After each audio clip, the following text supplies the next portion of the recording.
Olá, gente, está começando, coloquem as caneleiras, o Entrada Forte, segunda edição. E eu, Marcos Feijó, o Williams Ferreira, agradecendo você, internauta, já a partir de agora. Fiquei sabendo que já tem muita gente esperando. Sim, verdade. Lá em cima está a contra-regra Chechel, o Alaska, que é o gato, pode passar a qualquer momento para quem não der bola, que o estúdio é deles também. Muita pauta pra gente, a mais recente é o sorteio da Copa do Brasil, e eu não sei se você teve isso, eu tive uma certa tensão, né, uma expectativa, esperando o adversário, e deu Ponte Preta. Ponte Preta.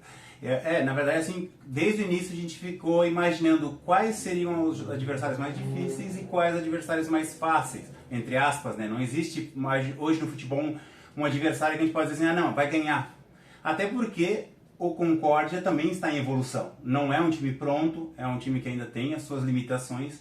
Eu acredito que o Feijó concorda comigo. Claro, a Ponte Preta vai olhar o ano 2004 Concórdia, vai olhar o dela, sim, vai se assustar. Exato. Mas, opa, peraí, é por aí. Não, e é uma coisa... Já dá um respeito nacional. Com certeza. Na verdade, quem ganhou alguma coisa ano passado foi o Concórdia, Copa Santa Catarina.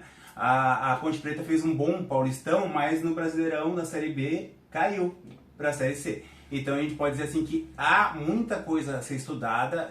A Ponte Preta é um adversário que é tradicional pelo nome, jogou Série A brasileiro várias vezes, Copa do Brasil várias vezes, mas eu acredito que assim, tinha opções muito piores de dificuldades, tem os times de Série A, Ceará, Sport e Vitória, e os times que a gente dizia assim, eu queria pegar, que eu acredito que também concorda comigo, que é o Sampaio, que acabou escapando. O Brusque, o Criciúma, que até eu falhei durante... Não é que eu falhei, eu li alguma coisa que não podia ter estado contra o Estado. Isso. Mas no final das contas poderia ter sim. Nesse caso seria melhor pegar um Brusque. Neste momento? Na fase do Brusque poderia ser uma oportunidade. Mas aquela, queira ou não queira, não é uma rivalidade latente entre Brusque e Concórdia, mas time do mesmo estado se conhece mais, sabe os pontos fracos, entendeu? Tem isso. O Criciúma eu acho que se equivale com a Ponte hoje, né? Pode estar até num patamarzinho acima. Eu acho que hoje o Criciúma é o time dos times do futebol catarinense, o que está mais encaixado, o que consegue fazer algo a mais que outros times não fazem. Mesmo hoje os 4 primeiros do catarinense estando igualado em pontos, eu acho que o Criciúma tem algo a mais para mostrar. Então eu não gostaria de pegar um Criciúma hoje. E eu acho que um Criciúma, o histórico do Criciúma contra o Concórdia, eu posso dizer assim, desde o antigo Concórdia, é que o Concórdia eu acho que veio uma vez na vida do Criciúma. E daqui a pouco vem aqui, eu não sou muito disso, mas aquele gosto aqui em Santa Catarina para que passe o Criciúma, que já tem título da Copa do Brasil com o Filipão, dá mais visibilidade para o estado. Melhor assim. Sim. Primeiro no sorteio se eliminou o Sampaio, que pegou um outro. Depois o Operário de Ponta Grossa, que seria um adversário interessante. Depois, se eu não estou enganado, o Curitiba. Isso. E aí veio o Ceará, veio o Sport, enfim, o Vila Nova sobrou... Não, esses depois já de ter apresentado a Ponte Preta. Já. O Williams Internato, eu peguei aqui o que foi o último jogo da Ponte Preta, tá? É o técnico Alberto Valentim. Pedro Rocha... sinceramente, desculpa, mas a maioria não conhece. Pedro Rocha, Vicente Concha, Sérgio Rafael, Nilson Júnior, Pacheco, Luiz Felipe, Dudu, Lucas Cândido, João Gabriel, o Everton Brito e o Bruno Lopes. Entraram ainda tem aqui o Maguinho, Gustavo Teles, o Vitor Andrade, vocês entraram, né? Não sei se teve uma ou outra substituição, mas enfim, a Ponte está no grupo D do brasileiro e atenção para essa notícia. A gente está meio que vibrando aqui, né? Ponte Preta tem o mesmo número de jogos do Palmeiras, 7, e o mesmo número de pontos do Palmeiras, 12. Mas assim, o diferencial, se a gente olhar para o Campeonato Paulista e para a própria Ponte Preta, não menosprezando de forma alguma, que ele pode vir aqui surpreender e a gente tem uma decepção, mas é que a Ponte Preta, diferente de outros anos, a gente sempre via jogadores da Ponte Preta com nível para chegar num Corinthians, São Paulo e Palmeiras. Tu dizia assim, não, esse aqui vai sair, vai vir. O último acho até que foi Moisés, que saiu do Concórdia, foi pra Ponte e hoje... Isso, teve uma ponte ali. Você vê, tem uma coisa nesse confronto aí. A gente vê até pelo Twitter e outras redes sociais que o próprio pessoal da Ponte Preta conhece o Concórdia por esse bom relacionamento que teve na negociação do Moisés. Mas eu acredito que assim, antigamente tu olhava a Ponte Preta e dizia assim, vai sair esse aqui, vai um meia pro São Paulo, um volante pro Corinthians... E hoje não vê. Outra coisa que não se vê mais é tipo assim, jogadores que não eram aproveitados em Corinthians, São Paulo, Palmeiras, faziam um grande Paulistão e voltavam com tudo para jogar nos times grandes. Também não se vê mais. Hoje a Ponte Preta é um time que eu acho que financeiramente já não é mais tão poderoso. O futebol de Campinas tá assim. Exato. O Guarani pior ainda. O Guarani também sofrendo, tanto no Brasileiro quanto no Paulistão. São times que hoje não põem mais o medo que colocavam antigamente. Ok, mas na teoria a gente tem que saber o que é Ponte Preta e o que é Concórdia, né? Na teoria não ganha jogo. E aí Só que num momento desse talvez ganha jogo. E a gente vai olhar para o Concórdia e vai dizer assim, o Concórdia teve evolução, eu acredito, o Feijão vai concordar, teve evolução para esse jogo do Caravaggio. Essa escalação com 3 atacantes fez o Concórdia aparecer mais no ataque. O que ainda me incomoda, olhando para os jogos do Concórdia, assim, é um jogo muito travado. É um jogo que passa, domina, para a bola, pensa, toca, passa. Principalmente em casa, né? Exato. Ontem dá para fazer um segundo tempo. Ontem, que nós estamos aqui na sexta, final da tarde gravando, né? Tem um outro horário, pessoas assistindo outro dia. Eu tinha que ter continuado o ritmo do segundo tempo, com o adversário batido. Se o jogo contra a Ponte fosse no meio de semana que vem, eu estaria assustado. Exato. E assim, a gente vê que assim, ó, tirando o Vila, que é o goleiro que agora chegou e eu acho que tomou conta da posição, e o Péricles, que é a cabeça pensante do clube, o diferente, aquele que chuta pro gol, que arrisca, eu acredito que os outros jogadores ainda estão, vamos usar um termo... Mas dá para acrescentar o Felipe, o zagueiro. Bom também. Mas a gente ainda... Sabe aquele jogo que tu fica pensando assim, ó, podia ser mais rápido, podia ter triangulação, podia... Contra times fracos, me perdoe o pessoal do Caravaggio se chegar nos ouvidos dele, mas um time fraco como o Caravaggio, tu tinha que ver o Concórdia sufocando, é jogo em casa, é jogo que dá pra tu testar, fazer uma jogada de triangulação, profundidade, é arriscar. E a gente viu assim, saiu um gol bom, saiu um gol espírita, para não dizer, com 4 jogadores do próprio time se esbarrando e chutando a bola pro próprio gol. E o que mais aconteceu? Segundo tempo, não pareceu o Concórdia. Segundo tempo eu quis até acreditar, sabe, Williams, internauta, vendo que pecado o gramado de novo, né? Trocaram o gramado ali, mas o fungicida foi tão forte ali que parece que não vai mais ter jeito. E eu quis acreditar, não foi o que eu vou te falar, mas eu quis acreditar, sabe, eu menti, pra mim tá bom. O Concórdia atacou para aquele lado do gramado, do gramado desgastado ali, então vamos dar um desconto. Mas não foi isso, tá? Eu tô me enganando. Mas foi uma coisa que a gente, que tanto a imprensa, ou quem transmitiu o jogo, ficou batendo nessa tecla. O pessoal das rádios de Criciúma e que transmitiram lá para a região do Caravaggio bateram muito nessa tecla de até o Caravaggio tem um gramado em melhores condições que o Municipal. Mas não foi falta de investimento, falta de vontade. É uma pena. Pois é, não sei se faltou prever de que ia continuar ali, porque parece que são os mesmos pontos de antes, que ressurgiram. E aí, pulando para domingo, Concórdia e Hercílio é Lanterna, mas é o Hercílio, né?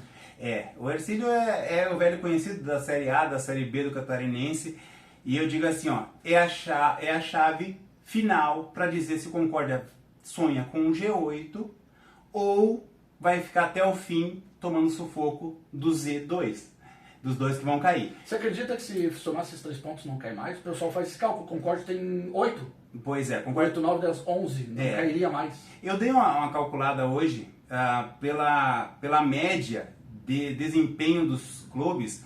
Hoje, a gente acredita que 12 pontos é um ponto que não depende mais de ninguém. Então ainda não... 11 dá para se salvar, mas acho que com 12 tu não pensa mais em ninguém. Ou seja, Concórdia faz o dever contra o Hercílio e pega um pontinho fora, tu já não pensa mais em rebaixamento. E o Hercílio não é pior que o Caravaggio. Está com a pontuação pior, mas não é pior que o Caravaggio, então tem que cuidar. Mas eu acredito que, assim, pelo que eu assisti do jogo do Avaí e Hercílio, o Hercílio tá meio entregue. Pode ser que eles venham aqui, mudem a chave deles, mas assim, acho que tá tarde demais. Porque o Hercílio pega só times da ponta de cima. Quem tinha para se incomodar, eles já se incomodaram. E eu acredito que, assim, é o jogo-chave. Se ganhar, a gente pensa em classificar a próxima fase, pensa em daqui a pouco uma boa classificação para ter alguma vantagem lá na frente, mas se perder, a rodada foi muito boa antes. Porque se o Concórdia ganhar aqui, pode depender para se classificar só daqui mesmo. Isso. Porque tu vai jogar contra o Avaí, depois no meio de semana. Florianópolis. Aí você recebe o Brusque, último jogo em casa, onde o Concórdia está invicto. Né? E aí termina contra o Santa Catarina em Rio do Sul, que não vai ser fácil. Não vamos então, deixar para a última rodada. Com 11 mais os 3 contra o Brusque, né? Respeitando o Brusque, ele tá falando o Brusque até agora há pouco, aí tem um Brusque aqui. Seriam 14, pega um 8º lugar. Não, eu acho que assim, com 13, 14, classificação certa para a próxima fase. E 14, 15, tu já começa a pensar em 5ª posição. Eu acredito que assim, ó, como tá muito emparelhado ali na parte de cima, um vai tirar ponto do outro. Então quem conseguir passar dos 14, tá garantido. E eu acho que assim, quanto mais alto, mais próximo dos 4 primeiros para ter o segundo jogo em casa, melhor. Eu acho que o Santa Catarina está surpreendendo. É um time muito organizadinho, um bom time. O Criciúma é o time que tem uma sobrinha de futebol ali. O Avaí é um time grande, não vai brincar daqui para frente. A Chape tá aí, né? A Chape, mesmo achando que a Chape é limitada, mas é uma limitada melhor do que muito time. E tá jogando em Xanxerê também, fora do reduto, né? Você tava falando da rodada e falou que a rodada passada foi boa, mas o melhor de tudo mesmo para ter mantido o Concórdia em 7º foi o empate ontem, depois do jogo do Concórdia, Joinville e Marcílio. Joinville e Marcílio. Mas que baita resultado, né? 1-1. Os dois ficaram atrás do Concórdia. Exato. O Concórdia está na frente do Joinville e do Marcílio, e a gente às vezes... E se tivesse uma vitória ali, um dos dois puxaria o Concórdia para trás. Para oitavo. Isso aí. E é uma coisa que a gente pensa assim, ó, a rodada. Eu digo assim, o único jogo, o único resultado que eu digo assim, podia ser melhor, seria se o Barra tivesse perdido para a Chapecoense. Aí nós ia abrir uma vantagem tão boa que mesmo perdendo na próxima rodada, a gente não teria perigo de voltar ao sufoco. Então o resto, eu acho que todos os jogos foram bons para o Concórdia, mas esse jogo de domingo é jogo para decidir o objetivo. A direção está chamando para 1.500, claro, tem que chamar para 1.500 para ir em 1.000, né? Mas assim, tem que puxar. Quem foi no jogo, chama um amigo, chama 2, chama 3, chama a família, chama o filho. Faz esse movimento, porque assim, ó, mesmo não sendo um time de nome, mas é a chance de dizer assim, ó, Concórdia parou de tomar sufoco. Ninguém quer a segunda divisão ano que vem, né? Resolve domingo já. É grande possibilidade de tu deixar esse sufoco pra lá e pensar em coisas grandes. Eu tenho que dar uma quebrada de pescoço aqui. Nós estamos com um novo sistema aqui para ver o tempo. Tá visto o tempo. Beleza. Temos um tempo igual daqui para trás, daqui para frente. Mas ainda falando, aproveitando essa questão de público, o regulamento da Copa do Brasil, se bem que agora não, eu vou mais muito atrás do regulamento que eu vi, porque para mim não podia cruzar com o Brusque ou o Criciúma, mas no final das contas podia na Copa do Brasil, poderia. Mas diz lá que nessa fase, no mínimo 4.000 lugares no estádio. Eu recebi a informação hoje, depois do sorteio, eu fui atrás e pedi para a comunicação como é que está isso. A comunicação do Concórdia diz que a direção recebeu um laudo que tem 4.000 lugares. Um laudo atualizado. O laudo que eu tinha até antes dessa informação da Polícia Militar é longe de 4.000. Que teria que ajustar muito isso ainda. Mas, enfim, parece que chegou um laudo de 4.000. Mesmo assim, o Concórdia vai arrumar arquibancadas para extrapolar a isso, trazendo o máximo possível de pessoas. Mas vai dar tempo de fazer isso? Vai dar tempo de instalar essas arquibancadas? Que pode ser na outra semana já, né? Isso, para ser na semana de 19. 19 ou 22. Isso. Alguns jogos serão, porque é só um, é único, né? Então, não é ida e volta. Alguns serão dia 19 e alguns dia 22. Até pelo que deu a entender, a data base é dia 19, podendo ter jogos na terça, dia 18, e na quinta, dia 20. E aí alguns jogos vão ser deslocados, porque como são 40 jogos nessa fase, eles não vão ter como botar todos na mesma data, até para ter cobertura dos canais de TV. Então eu acredito que assim, ó, é um tempo apertado para instalação, para laudo daqui a pouco de bombeiros, laudo das federações. Olha que tem que ser para ontem. Agora, para Ponte ficou demais, né? Tem o voo Viracopos, Campinas até Chapecó. Ficou sensacional. Pra Ponte Preta. Um dos problemas que outros times, tipo Altos do Piauí, vai jogar em Bagé. Minha nossa! Eles vão atravessar o país, eles vão fazer 4, 5 escalas. Vão deve ser melhor ir para Santiago do Chile e vir para... Com certeza. Daqui a pouco vão jogar num domingo, o campeonato estadual, vão pegar avião e vão começar a fazer escala. Um dia em Brasília, um dia em São Paulo, outro dia em Porto Alegre, ou vai ter voo direto Brasília, Pelotas. Eles vão ter que dar um jeito para chegar em Bagé, e não é fácil. Mas é o lado gostoso da Copa do Brasil. Falando em Bagé e tal, e vamos falar de Grenal? Só para não sair do esporte local, se bem que Grenal aqui é local, né? Só para dar um toque também, eu não sei se tu queres entrar nesse assunto, fica à vontade. Eu estou muito feliz que reuniões estão acontecendo e vão acontecer mais para dar uma norteada em alguns regulamentos do campeonato interiorano. Mas eu não estou falando isso de felicidade por defender uma coisa ou outra em termos de regulamento, mas de que se debata. Se debata, que os clubes assinem e concordem até o fim. E não só isso, né? Que ajam de acordo com o regulamento até o fim. A gente sabe que tem uma coisa muito em voga aí que é do título eleitoral, então o pessoal agora, né? É porque assim, eu tenho a informação. Tem muitos clubes que estão... Eu até fiz uma matéria no Portal Sublinhado. Tem clubes que estão ou para desistir, ou para fazer fusão, ou para pedir para cair de série, né? Descer ali. E, enfim, que não precise nada disso. Na verdade, assim, o importante dessas decisões é que elas não sejam de uma pessoa só. Que tenha um debate entre os clubes até para ter um equilíbrio, né? Porque tem times que a gente sabe... Desde que existe interiorano, tem times que tem um poder financeiro para trazer gente jogar, ex-profissional, jogadores de tudo quanto é lugar para jogar aqui. Essas mudanças de questão de título de eleitor e tudo fazem com que alguns times sejam desproporcionais a outros.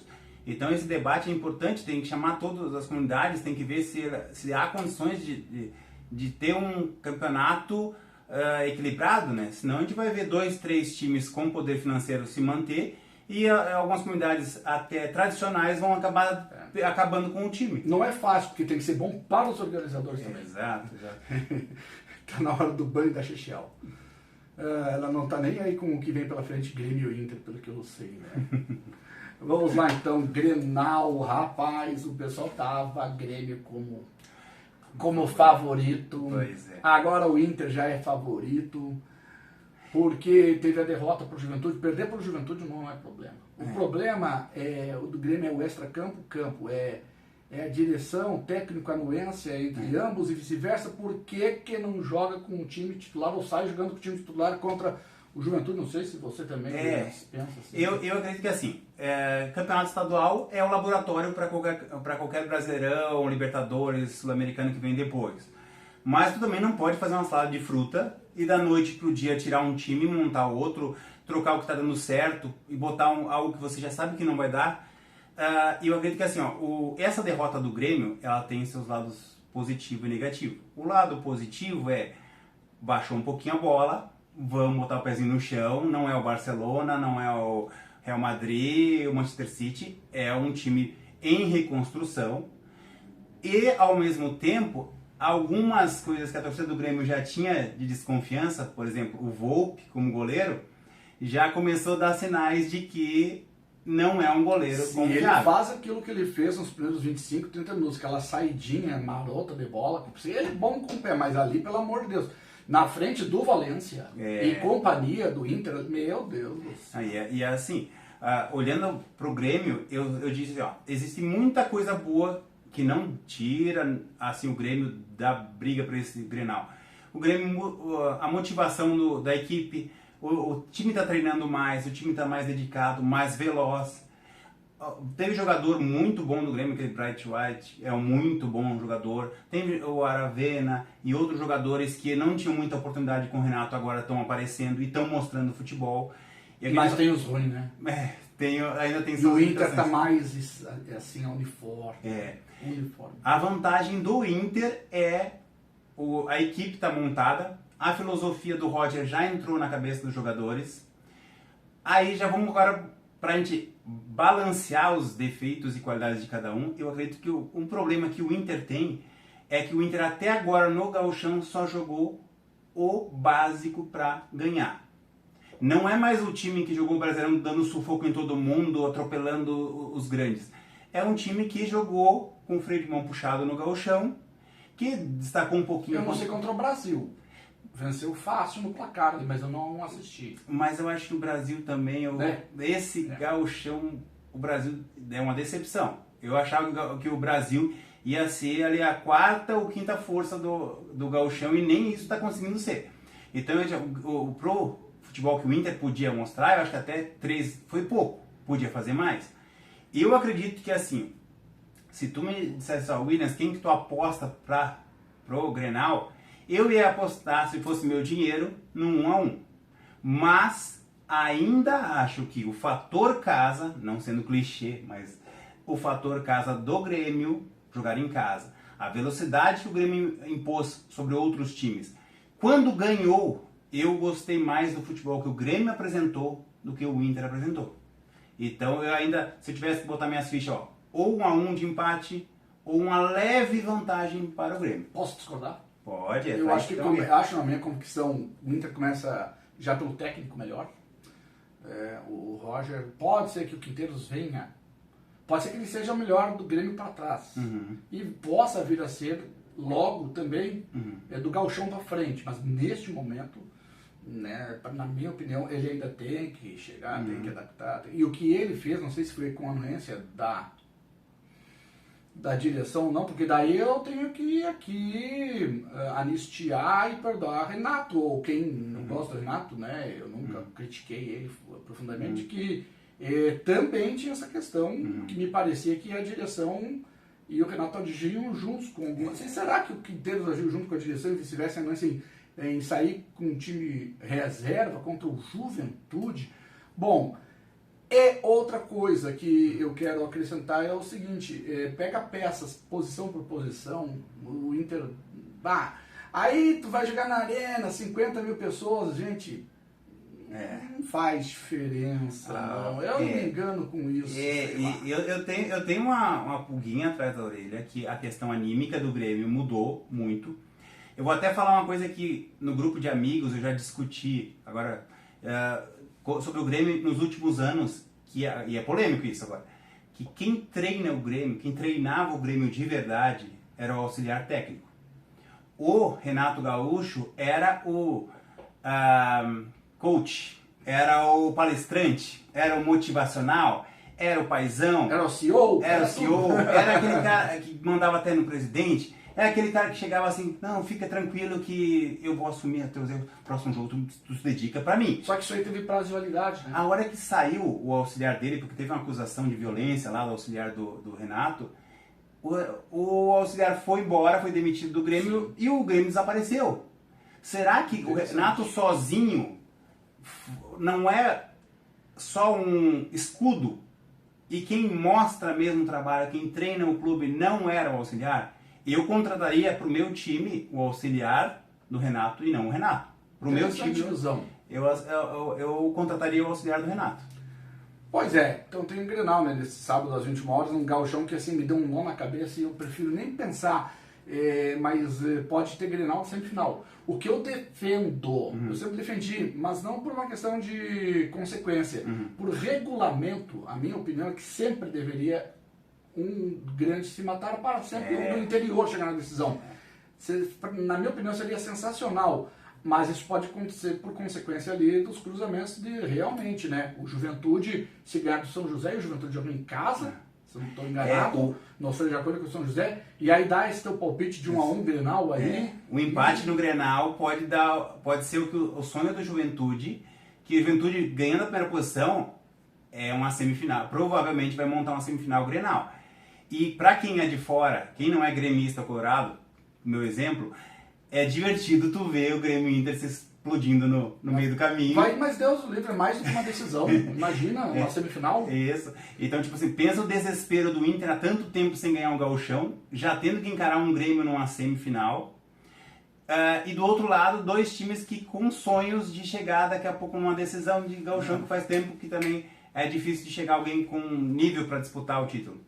Williams, teve uma coisa boa essa derrota do Grêmio para o Juventude em relação à nossa micro-região aqui, que esquentou o Ipiranga e Grêmio, muito provavelmente, no sábado, dia 15, às 16h30, aqui no Colosso da Lagoa. O Ipiranga, inclusive, já abriu a venda já dos ingressos. Tem ingresso que é barato, R$100, eu fiquei surpreso. e esquentou esse jogo, me parece, viu? Eu acredito que assim, agora, aquilo que a gente achava assim, vai ser um feijão com arroz esse gauchão aí, né? Eu acho que aquela derrotinha do Grêmio ali deu uma emoção pro campeonato, porque o Grêmio agora vai pressionado pro Grenal, se perder, meu Deus do céu, vai vir pro Ipiranga aqui como se fosse uma final de Copa do Mundo, porque não vai querer ser o terceiro ou o quarto, que é pior ainda. Então o jogo ali no Colosso da Lagoa vai ser um jogo divertido. E assim, como a gente tem muito gremista na região, eu não sei não se o Ipiranga não vai botar meia aquele estádio ali e deixar metade da arquibancada pro Grêmio. Se for para questão financeira... Vai depender da situação do Ipiranga também ali, né? Vai depender. O financeiro é importante. Para esses clubes de médio a pequeno porte, eu acho que às vezes pesa mais o financeiro. Agora, é uma questão de orgulho pro Inter esse gauchão. Eu entrevistei, quem não assistiu ainda assista, o Valdomiro Vaz Franco. Por que eu entrevistei? No sublinhado, está lá. Ele foi octa pelo Inter. Ele jogou de 69 a 76 em todos. Sim. Em todos. Parece que não fez gols em Grenal, só exatamente em agosto de 76 na decisão 2-0 pro Inter contra o Grêmio, que o Inter foi octa. E eles têm orgulho disso, que ele nem quis pegar ao contrário, de que o Grêmio pode agora vir a ser, ele deu a volta no mundo, e a minha entrevista era sobre isso. Claro, eu consegui colocar alguma coisa, mas... né? E assim, um orgulho muito grande que não vai ser quebrado, porque o Grêmio, se ganhar o gauchão, empata com o octa, né? Mas eu acredito que até esse mesmo grande atleta da história do Internacional, ele já está calejado para não dar munição para o adversário. Ele não vai querer dar essa corda para dizer assim, não, isso não vai acontecer. Porque assim, o Grêmio está motivado. É uma coisa que tu pode ver nas redes de amigos, tu pode ver nas redes sociais, na própria mídia gaúcha, é que assim, existe uma decepção muito grande. Muitos das redes de televisão e rádio do Rio Grande do Sul pensam que o Grêmio e o Inter tem que pensar no gauchão FIFA, eles chamam o gauchão FIFA por ser o campeonato mais acessível para a dupla. E se não conseguir ganhar pelo menos o gauchão, vamos querer o que com o resto do ano? Será que dá para chegar, se não conseguir ganhar nem o gauchão, ou não conseguir chegar numa final de gauchão, dá para disputar uma Libertadores? Dá para disputar uma Sul-Americana? Será? Bom, vamos lá então, para arrematar aqui, eu vou trazer um assunto, quero deixar um outro contigo. Ficou alguma coisa do Grenal para ti? Não, eu acredito que assim, tá bem fechado. E eu acho que assim... Então o palpite é 1-1. 1-1. E se tiver um desempate aí, eu apostaria no Grêmio. Eu posso dar meu palpite em cima do teu? Pode. 1-1. Apesar que eu acho que se tiver um vencedor é o Inter. Vamos lá, eu vou trazer um último assunto, claro, você pode tocar nele também, está aqui para isso, e vice-versa, você e eu também aproveitar o teu assunto.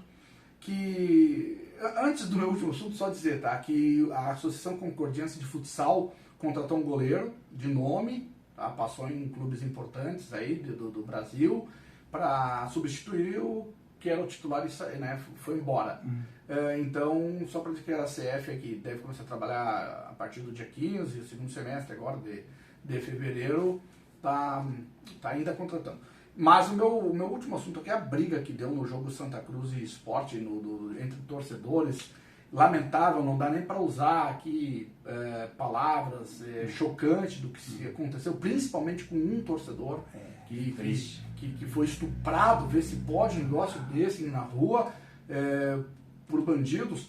E dizer aqui, ó, de 6 de 13 que ainda estão presos, tem passagem pela polícia, alguns por homicídio. Então, as pessoas que circulam no futebol, sabe quem são essas pessoas? Aquelas que vocês acabam vendo que estão lá no campo, às vezes nem entram no campo, mas não estão lá vendo o jogo. Estão de costas pro jogo, estão agitando. E alguns já foram soltos. E aí que é o problema. Alguns já foram soltos, vão estar no próximo jogo do Santa Cruz, no próximo jogo do Sport. Eu lamento muito até porque o Santa Cruz, né, ele tá lá o Itamar Schulli, que passou por aqui. Coisa triste. Não, dá uma decepção à vontade, às vezes, até de largar. Porque é aquele negócio assim, ó, a gente tá aqui debatendo, né? A sua família tá assistindo, a minha família tá aqui, as famílias dos internautas. Eu vou falar o que lá em casa?